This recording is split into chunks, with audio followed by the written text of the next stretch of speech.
नमस्कार, आप देख रहे हैं बिहार स्पेशल। मैं हूं आपके साथ रेखा मिश्रा। बुलेटिन की शुरुआत करेंगे प्रशांत किशोर की पार्टी से, जिन्होंने आज चुनाव में जो है वो अपना बिगुल फूंक दिया है उम्मीदवार के ऐलान के साथ ही। दरअसल बिहार में जो है वो उपचुनाव होने हैं और 13 नवंबर को बिहार की सीटों पर उपचुनाव होने हैं और उससे पहले प्रशांत किशोर जो है वो बिहार के रन में उतरते हुए नजर आ रहे हैं। यानी कि बिहार की 4 सीटों पर उपचुनाव होने हैं। इन सीटों पर 13 नवंबर को वोटिंग होगी।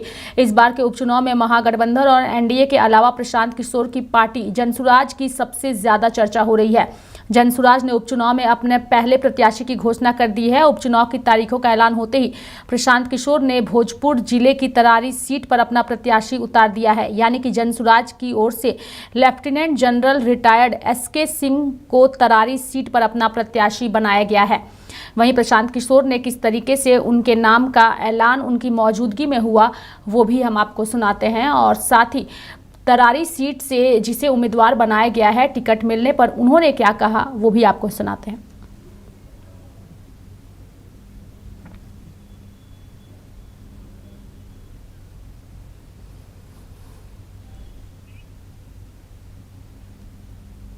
हर गांव से, हर क्षेत्र से ऐसे बच्चों को, ऐसे लोगों को, बिहार के लाल को ढूंढ कर निकालेंगे और बिहार की जनता के सामने ये अवसर होगा कि अपने सबसे काबिल बच्चों को चुनकर सदन में पहुंचाए, जो कि आपकी जिंदगी को सुधार सके। इसलिए तहे दिल से एक बार फिर से एसके सिंह साहब का धन्यवाद कर रहे हैं। कोई vice chief of army staff वो एमएलए का चुनाव लड़ने आ जाए, आज तक बिहार के इतिहास में हुआ नहीं है। एमएलए का चुनाव लड़ने नहीं आ रहे, ये बिहार को सुधारने के इस अभियान का हिस्सा बनने आए। ये हमारे लिए, जनसुराज परिवार के लिए, जनसुराज की सोच से जुड़े हुए सभी लोगों के लिए गौरव की बात है कि ये बिहार के हैं, तरारी के हैं। इन्होंने बहुत लड़ाई लड़ी है। इन्होंने अभी कुछ आपको गिनवाए कि किन किन कमांड को इन्होंने लीड किया है, कहां कहां देश में इन्होंने सेना का नेतृत्व किया है। अब एक जीवन का ये भी नेतृत्व करने जा रहे हैं, जहां तरारी की जनता को, भोजपुर की जनता को वहां के माफियाओं से मुक्त कराने की लड़ाई जनसुराज जनरल साहब के नेतृत्व में लड़ेगी। ये आगे आगे जनरल के तौर पर चलेंगे। हम लोग सब इनके साथ अपनी पूरी ताकत से लगेंगे। मैं यहाँ तरारी से आए हुए कुछ हमारे साथीगण हैं, जिला परिषद साहब हैं, मुखिया जी हैं, ये सारे लोग जिनके सहमति से इनका चुनाव हुआ है, मैं चाहूंगा इनका भी मैं धन्यवाद करूंगा। ये सारे लोग ही मिलकर वहां की जनता के आशीर्वाद से इनको जिता कर लाएंगे। प्रशांत किशोर और हम लोग की जो टीम है वो तो लगेगी ही, और आप लोग ये दबाव बनाकर रखिए हम पर। हर उम्मीदवार जब घोषित हो तो ये दबाव बनाकर रखिए, 243 में एक भी उम्मीदवार गलत हो तो मेरा गर्दन पकड़िएगा। बहुत बहुत धन्यवाद।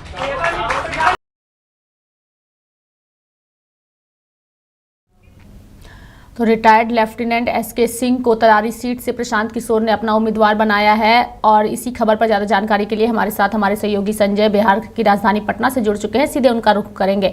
यानी कि बिहार के उपचुनाव में जो है वो प्रशांत किशोर ने अपना पत्ता खोल दिया है और तरारी सीट से अपने उम्मीदवार का ऐलान कर दिया है। संजय, जिस उम्मीदवार को उन्होंने इस सीट से उतारा है, मैं चाहूँगी उनके बारे में आप विस्तार पूर्वक बताइए, और बिहार के रन में एक तरीके से प्रशांत किशोर की एंट्री को लेकर के क्या कुछ आप कहना चाहिएगा। संजय।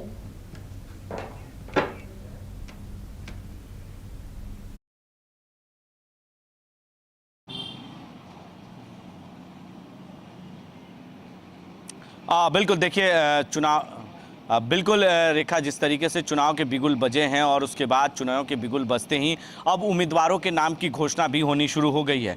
ऐसे में सेना के रिटायर अधिकारी जो है एसके सिंह, उनको जो है उम्मीदवार बनाया गया है तरारी विधानसभा सीट से।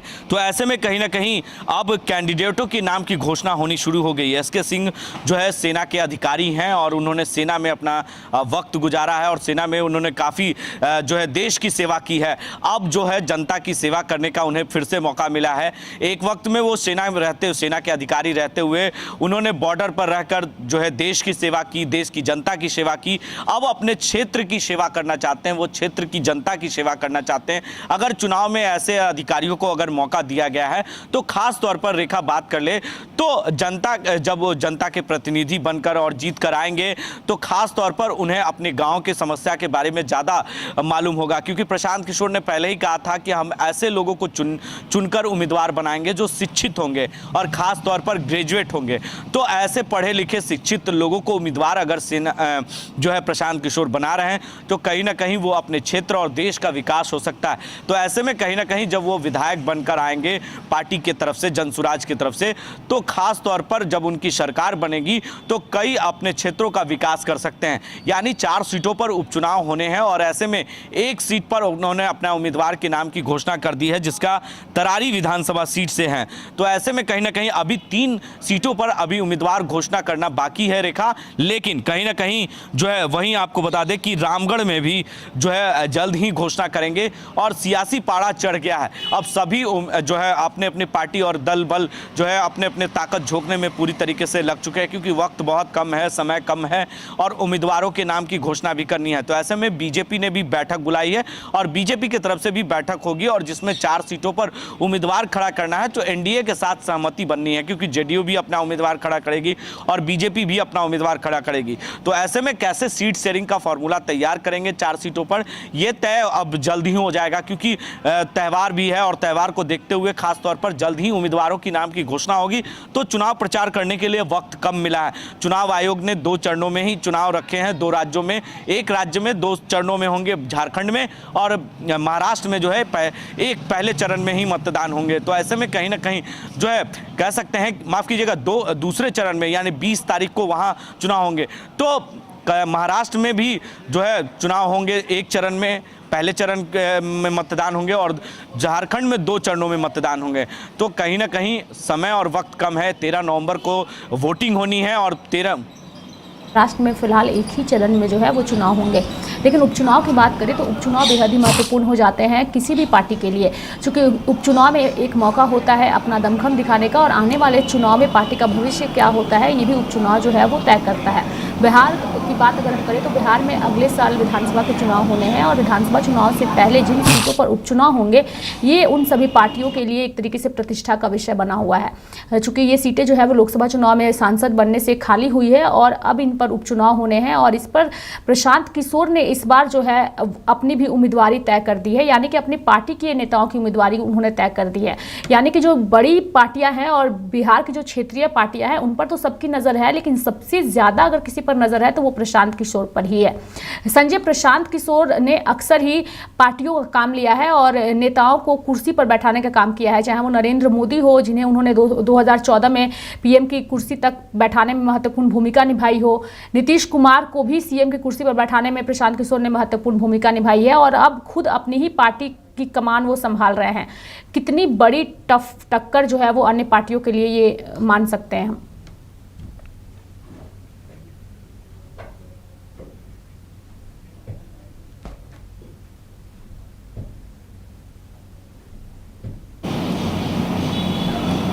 बिल्कुल, देखिए प्रशांत किशोर राजनीतिक सलाहकार रहे हैं और उन्हें अनुभव है इस चीज़ों का। कई पार्टियों के साथ उन्होंने काम किया है, चाहे वो ममता बनर्जी हों, बीजेपी के कह सकते हैं साथ काम किया है, प्रधानमंत्री के साथ काम किया है, नीतीश कुमार के साथ काम किया है और राहुल गांधी के साथ भी उन्हें काम करने का मौका मिल रहा था, लेकिन किसी बातों को लेकर वो बात नहीं बनी तो कांग्रेस के साथ वो नहीं जा सके। लेकिन कहीं ना कहीं उन्हें हर पार्टियों को जो है साथ काम करने का मौका मिला और उन्होंने राजनीतिक सलाहकार के तौर पर काम किया, तो एक अनुभव है उन्हें।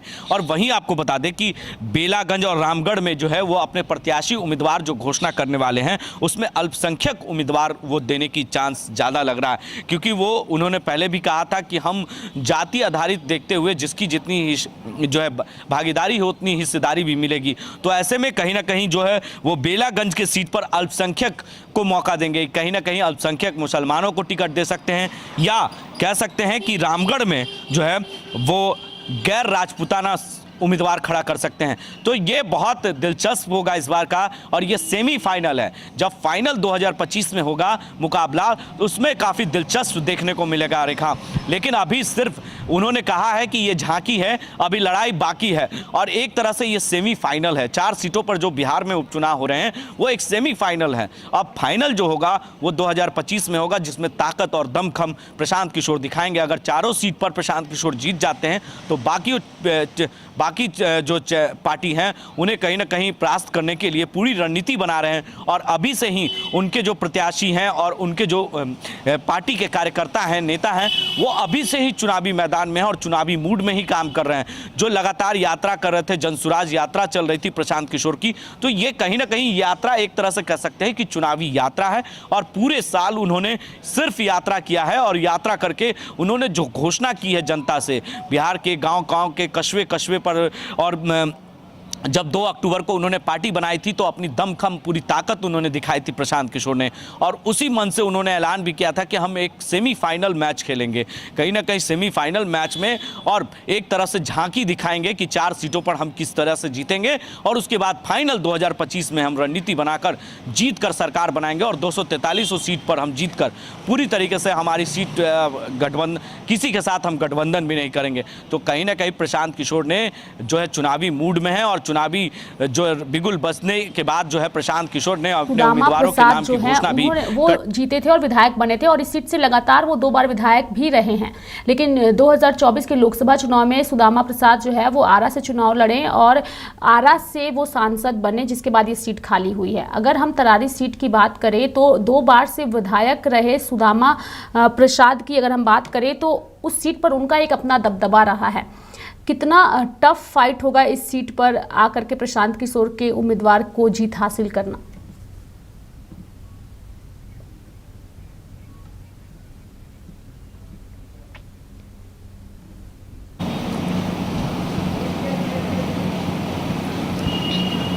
देखिए, प्रशांत किशोर के लिए बड़ी चुनौती है, क्योंकि पहली बार वो उन्होंने पार्टी की घोषणा की है। अक्सर वो लगातार दूसरों के लिए काम करते थे, लेकिन अब वो अपने पार्टी के लिए काम करेंगे, अपने उम्मीदवार के लिए प्रचार करेंगे। तो कहीं ना कहीं इस बार लड़ाई आसान नहीं होगी। मैंने पहले भी कहा है कि इस बार का चुनाव काफ़ी दिलचस्प होने वाला है रेखा, और इस दिलचस्प का मज़ा तब आएगा जब नतीजे आएंगे। कह सकते हैं कि नतीजे आने के बाद जो है ये पता चल पाएगा। 23 नवंबर को जब नतीजे आएंगे तो ये तय हो जाएगा कि आखिर सरकार की बनेगी।